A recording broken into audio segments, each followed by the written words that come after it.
Assalamualaikum warahmatullahi wabarakatuh. Halo semuanya, perkenalkan nama saya Salma Jakia Dewi.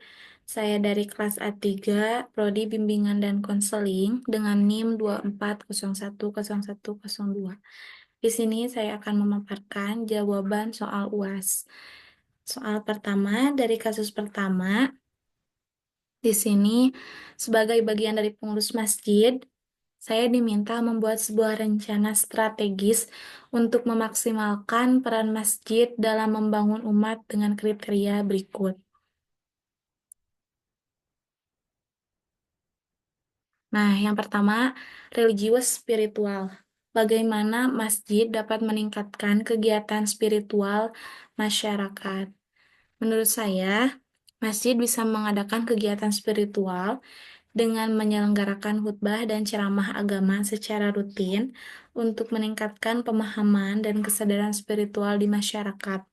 Kemudian mengadakan pengajian Al-Quran dan tafsir untuk memperdalam pemahaman masyarakat tentang ajaran Islam.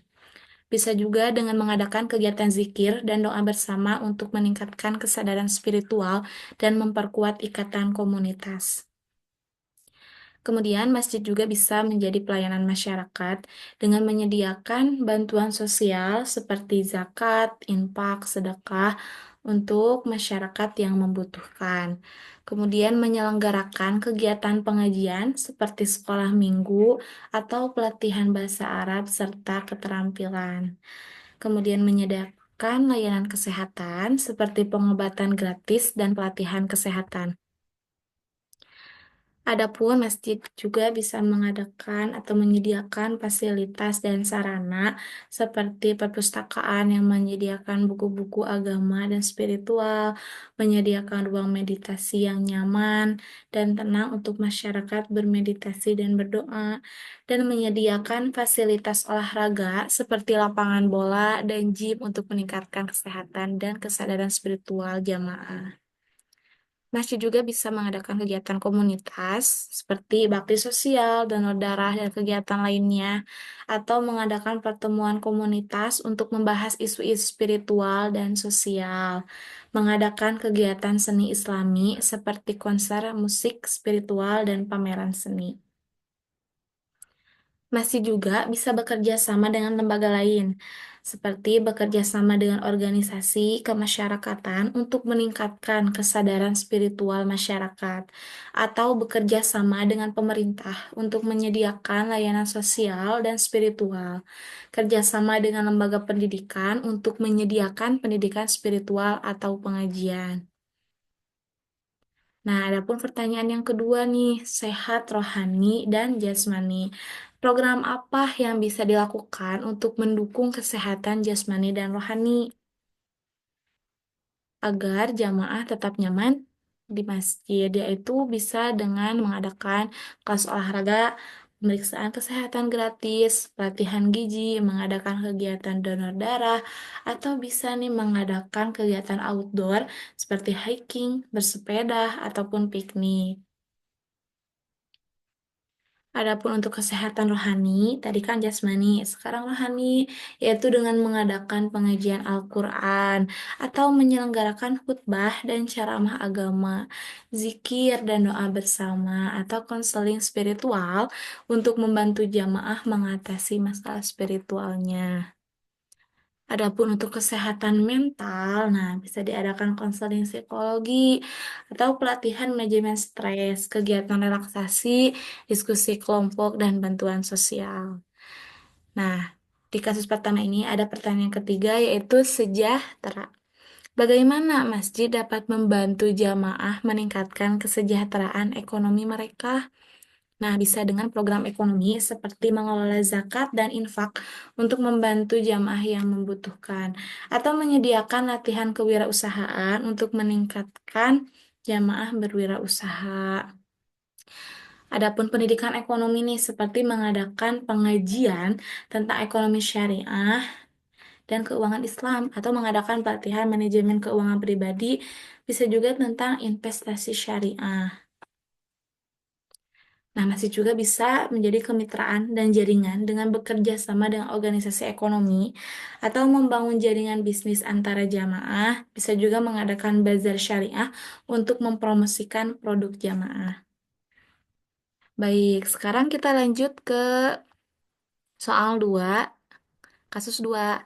Di sini ada sebuah kasus dan pertanyaannya, jelaskan prinsip-prinsip utama seorang pendidik dalam Islam yang dapat membantu Ustadz Hasan memperbaiki pendekatannya.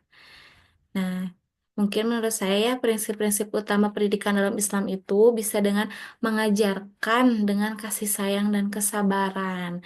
Seperti dalam Quran Surat Al-A'raf ayat 199. Juga bisa dengan mengembangkan akhlak mulia seperti dalam Quran Surat Al-Baqarah ayat 269 dan meningkatkan kemampuan berpikir kritis seperti dalam Quran Surat Al-An'am ayat 504 dan membangun hubungan emosional yang baik seperti dalam surat Al-Mu'minun ayat 2 sampai ayat 4 dan menjadi teladan yang baik seperti dalam Quran Surat Al-Ahzab ayat 21.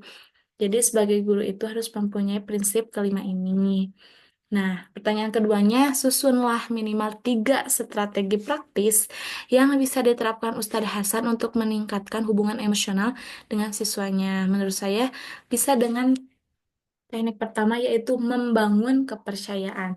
Membangun kepercayaan ini, Ustadz Hasan harus memperluas kesempatannya berinteraksi dengan siswa di luar kelas seperti kegiatan ekskul atau diskusi yang informal ya sifatnya. Kemudian yang kedua, dengan menggunakan bahasa yang tepat. Ustadz Hasan itu bisa menggunakan bahasa yang santun dan menghindari kata-kata yang menyinggung atau memotivasi negatif oleh siswanya. Nah, yang ketiga, mengakui dan menghargai.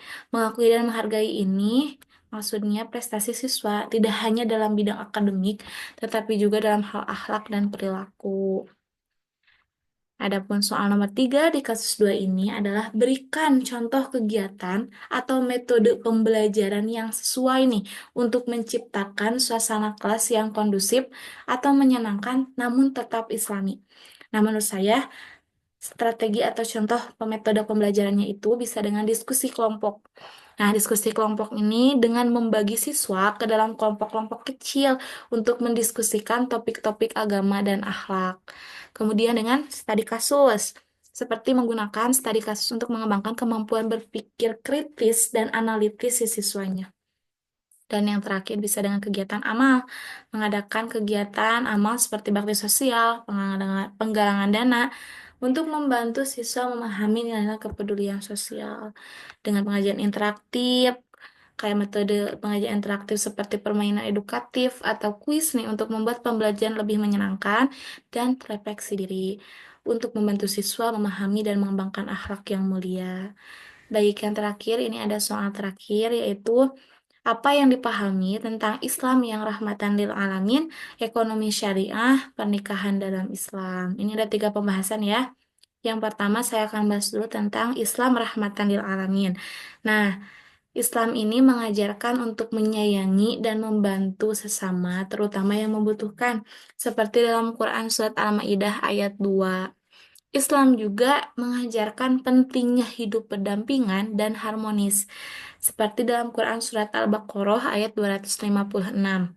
Yang ketiga, Islam mengajarkan untuk menghargai perbedaan dan tidak membedakan manusia berdasarkan warna kulit, suku, maupun bahasa, seperti dalam Quran Surat Al-Hujurat ayat 13. Islam juga mengajarkan keadilan dan kesetaraan bagi semua manusia, seperti dalam Quran Surat An-Nahl ayat 97. Dan yang terakhir, Islam mengajarkan pentingnya menjaga lingkungan hidup, seperti dalam Quran Surat Ar-Rum ayat 41. Pembahasan kedua ini tentang ekonomi syariah. Nah, ekonomi syariah ini saya mengambil 5 pembahasan. Yang pertama, Islam melarang mengambil atau memberikan bunga, seperti dalam Quran Surat Al-Baqarah ayat 275 sampai 380. Kemudian yang kedua, instrumen keuangan syariah, suku mudorobah dan musyarakah. Yang ketiga, mengelola zakat dan infak untuk membantu masyarakat seperti sumber dari Quran Surat Ad-Dariyat ayat 19. Kemudian ekonomi syariah bertujuan mencapai keadilan dan kesetaraan. Seperti dalam Quran Surat Al-Baqarah ayat 275 sampai ayat 280. Dan yang terakhir, pengharaman spekulasi karena Islam melarang spekulasi dan perjudian seperti dalam Quran Surat Al-Maidah ayat 90. Nah, yang terakhir ada pembahasan pernikahan dalam Islam. Pernikahan dalam Islam itu harus seperti apa sih? Yang pertama, harus ada persetujuan kedua belah pihak. Karena pernikahan itu harus disetujui oleh kedua belah pihak, ya antara calon suami maupun calon istri. Sumbernya Quran Surat An-Nisa ayat 21. Yang kedua, perempuan harus mempunyai wali yang bertanggung jawab. Seperti dalam Quran Surat An-Nisa ayat 25. Yang ketiga, laki-laki harus memberikan mas kawin atau mahar kepada perempuan. Seperti dalam Quran Surat An-Nisa ayat 4. Tidak hanya itu, akad nikah itu harus sah dan dihadiri oleh dua orang saksi. Dan pasangan itu ketika sudah menikah harus menjaga keharmonisan dan kesetiaan seperti dalam sumber Quran Surat Ar-Rum ayat 21. Yang terakhir ada pasangan harus mendidik anak-anak dengan agama dan moral yang baik. Nah, ketika pernikahan itu sudah terjalin dan dikaruniai anak oleh Allah, maka harus mendidiknya dengan agama dan moral yang baik seperti dalam Quran surat Al-Baqarah ayat 233. Baik, cukup sekian dari saya penjelasannya. Mohon maaf atas segala kekurangan dan kesalahan dan mungkin ini tidak terlalu detail karena saya masih tahap pembelajaran. Saya mohon maaf dan terima kasih. Cukup sekian. Wabillahi taufiq wal hidayah. Wassalamualaikum warahmatullahi wabarakatuh.